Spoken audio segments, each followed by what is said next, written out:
Hello, December മാസം Christmas സ്പെഷ്യലായി release ചെയ്യാൻ പോകുന്ന ചിത്രങ്ങൾ ഏതൊക്കെയെന്നാണ് എന്നൊരു വീഡിയോയിൽ നോക്കാൻ പോകുന്നത്. വീഡിയോയിൽ മുൻപ് വീഡിയോ ലൈക്ക് ചെയ്യുക, ചാനൽ സബ്സ്ക്രൈബ് ചെയ്യാൻ വേണ്ടി ശ്രമിക്കുക. ഒന്നാമത്തെ ചിത്രമാണ് അല്ലു അർജുൻ, ഫഹദ്, രേഷ്മിക എന്നൊക്കെ പ്രധാന കഥാപാത്രങ്ങളായി വരാൻ പോകുന്ന ചിത്രമാണ് പുഷ്പ 2. ചിത്രം ഡിസംബർ 5-ാം തീയതി തിയേറ്ററുകളിലെത്തുമെന്ന് കൺഫേം ആക്കിയിട്ടുണ്ട്. എന്തായാലും ചിത്രത്തിൻ്റെ റിലീസിനായി നമുക്ക് കാത്തിരിക്കാം. രണ്ടാമത്തെ ചിത്രമാണ് ഉണ്ണി മുകുന്ദൻ, ജഗദീഷ് എന്നൊക്കെ പ്രധാന കഥാപാത്രങ്ങളായി വരാൻ പോകുന്ന ചിത്രമാണ് മാർക്കോ. എല്ലാ സിനിമാ പ്രേമികളും ഒരേപോലെയാണ് മാർക്കോ എന്ന ചിത്രത്തിൻ്റെ ഓരോ അപ്ഡേഷനും അറിയാൻ വേണ്ടി കാത്തിരിക്കുന്നത്. ചിത്രത്തിൻ്റെ ഒഫീഷ്യൽ ട്രെയിലർ ഡിസംബർ 7-ാം തീയതി റിലീസ് ചെയ്യുമെന്ന് കൺഫേം ആക്കിയിട്ടുണ്ട്. മാർക്കോ എന്ന ചിത്രം ഡിസംബർ 20-ാം തീയതി ക്രിസ്മസ് സ്പെഷ്യലായി തിയേറ്ററുകളിൽ എത്തുമെന്ന് കൺഫേം ആക്കിയിട്ടുണ്ട്. കാത്തിരിക്കാം മാർക്കോ എന്ന ചിത്രത്തിൻ്റെ റിലീസിനായി.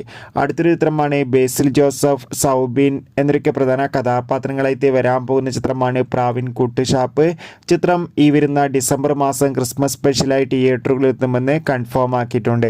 മോഹൻലാൽ നായകനായി വരാൻ പോകുന്ന ചിത്രമാണ് ബാറോസ്. ചിത്രത്തിന് വേണ്ടി ഏവരുമേറെ ആകാംക്ഷയോടെയാണ് കാത്തിരിക്കുന്നത്. ചിത്രത്തിൻ്റെ ഒഫീഷ്യൽ ട്രെയിലറിന് മികച്ച പോസിറ്റീവ് റെസ്പോൺസ് ലഭിച്ചിട്ടുണ്ടായിരുന്നു. ബാറോസ് എന്ന ചിത്രം ഡിസംബർ 25-ാം തീയതി ക്രിസ്മസ് സ്പെഷ്യലായി തിയേറ്ററുകളിൽ എത്തുമെന്ന് ഒഫീഷ്യലായി കൺഫേം ആക്കിയിട്ടുണ്ട്. ചിത്രങ്ങളുടെ റിലീസിനായി നമുക്ക് കാത്തിരിക്കാം.